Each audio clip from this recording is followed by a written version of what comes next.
السلام علیکم ناظرین، آج ہم ان لوگوں کے بارے میں بتائیں گے جن کے بارے میں حضور سرور کائنات صلی اللہ علیہ وسلم نے ارشاد فرمایا، ان لوگوں کا بیان جنہیں قرآن پڑھنا کوئی نفع نہیں دیتا۔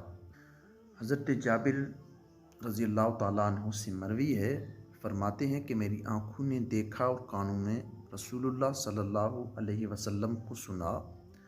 جارانہ کے مقام پر حضرت بلال رضی اللہ تعالیٰ عنہ کے کپڑوں گود میں چاندی تھی اور حضور نبی اکرم صلی اللہ علیہ وسلم اس میں سے مٹھیاں بھر بھر کے لوگوں کو عطا فرما رہے ہیں۔ تو ایک شخص نے کہا، عدل کریں۔ آپ صلی اللہ علیہ وسلم نے فرمایا، تو ہلاک ہو، اگر میں عدل نہیں کروں گا تو کون عدل کرے گا؟ حضرت عمر بن خطاب رضی اللہ تعالیٰ عنہ نے عرض کیا، یا رسول اللہ، مجھے چھوڑ دیں کہ میں اس خبیث منافق کو قتل کر دوں۔ تو رسول اللہ صلی اللہ علیہ وسلم نے فرمایا، میں لوگوں کے اس قول سے کہ میں اپنے ساتھیوں کو قتل کرنے لگ گیا ہوں، اللہ کی پناہ چاہتا ہوں۔